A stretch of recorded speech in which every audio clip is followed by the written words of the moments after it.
Assalamualaikum warahmatullahi ta'ala wabarakatuh. Alhamdulillah, puji dan syukur mari kita bersama-sama ya untuk senantiasa mensyukuri atas nikmat Allah Subhanahu wa taala dengan mengucapkan alhamdulillahirabbil alamin. Shalawat dan salam juga kita bersama-sama ya untuk senantiasa kita bersolawat kepada Nabi kita Muhammad sallallahu alaihi wasallam dengan mengucapkan Allahumma sholli ala Sayyidina Muhammad wa ala ali Sayyidina Muhammad. Ya. Oke, sebelum kita awali pembelajaran ini, kita baca suratul Fatihah. Al-Fatihah. A'udzu billahi minasy syaithanir rajim. Bismillahir rahmanir rahim. Alhamdulillahi rabbil alamin.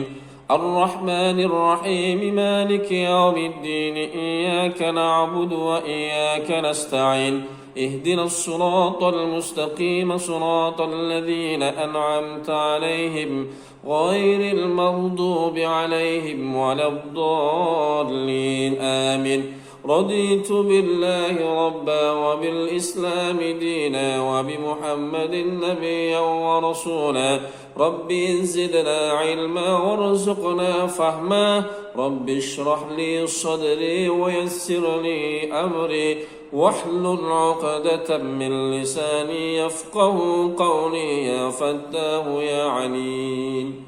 Alhamdulillah. Oke, anak-anakku, kemarin kita sudah belajar tentang hari kiamat ya.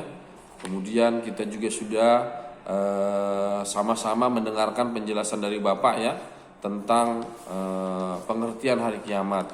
Juga Bapak sudah jelaskan tentang nama-nama lain daripada hari kiamat ya. Jangan sampai lupa ya. Jangan sampai kalian lalai. Oke. Kemudian juga untuk mengetahui indikator atau tanda-tanda hari kiamat itu dibagi menjadi dua. Ada kiamat sughra, kiamat kecil, tanda-tandanya.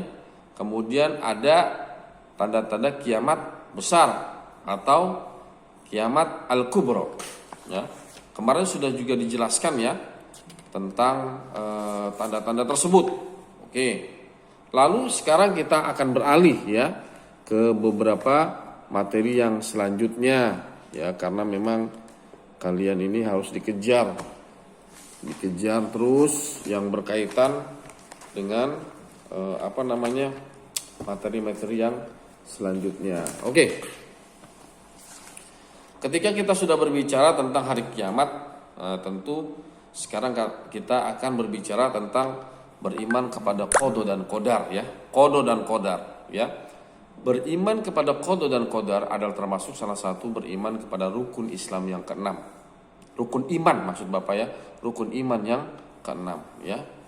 Beriman kepada qada dan qadar. Qada itu keputusan Allah Subhanahu wa taala sebelum Allah menciptakan makhluknya ya. Kalau qadar itu adalah keputusan Allah setelah Allah ciptakan manusia. Itu mudahnya, lebih gampangnya.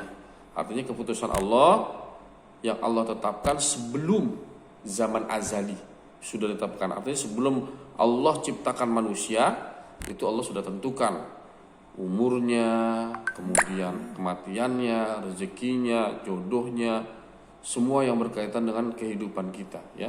Semua sudah ditakdirkan.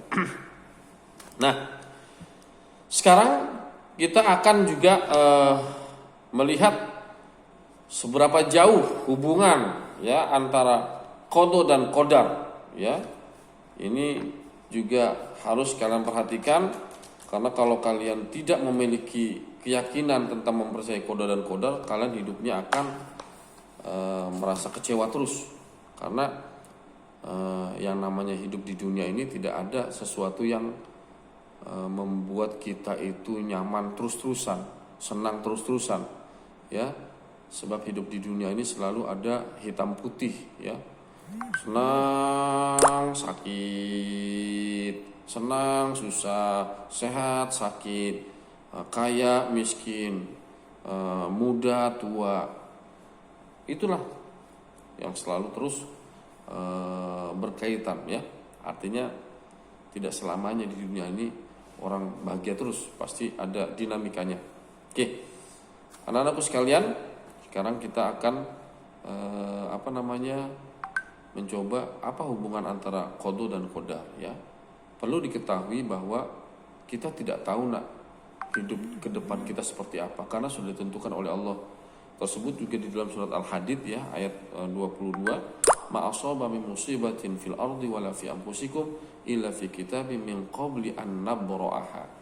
Tidak ada sesuatu yang menimpa musibah kepada diri kita di dunia ini, di muka bumi ini, wala fi anfusikum, termasuk di dalam diri kita, illa fi kitabim min qabli an nabra'aha, kecuali sudah ditetapkan sebelumnya oleh Allah Subhanahu wa taala ya, yang sebelum kami mewujudkan ya, sesungguhnya inna fi dzalika 'ala Allahi yasir, sesungguhnya buat Allah itu hal yang mudah. Oke. Hubungan antara qada dan qadar ya adalah kita tidak akan bisa ya terlepas itu karena selalu berkaitan. Jadi satu contoh misalnya, ada artinya ada dua kata qada dan qadar ini saling berhubungan ya. Antara keputusan yang terdahulu dengan keputusan yang sekarang atau disebut dengan istilah takdir ya. Karena kita mau tidak mau itu pasti akan beriringan. Ya, satu contoh misalnya begini. Kita tidak tahu siapa jodoh kita atau kita tidak tahu kapan meninggalnya kita. Tetapi dalam hakikatnya, dalam realitas kehidupan kita, itu seakan-akan itu sudah diatur semuanya. Sudah diatur. Nah, untuk lebih jauh lagi kalian juga harus mengenal istilah tentang takdir ya. Ada takdir yang mu'allaq, ada takdir yang mubrom. Takdir mu'allaq ya tentu adalah takdir yang dapat diubah ya, artinya dapat diikhtiari dengan usaha kita. Contoh misalnya sakit, kita bisa sembuh kalau kita berikhtiar. Miskin, kita bisa hidup mapan kalau kita berusaha dengan baik. Tapi soal kematian tidak bisa, itu namanya takdir mubrom. Kalau takdir mubrom adalah takdir atau keputusan Allah Subhanahu wa taala yang tidak bisa dirubah apapun ya, kecuali takdir mu'allaq ya. Nah, anak-anakku sekalian, juga yang perlu diperhatikan adalah keimanan kita. Dari hikmah kita belajar tentang qada dan qadar ini banyak sekali. Pertama, berarti kita harus selalu meningkatkan yang namanya husnudzon, baik sangka.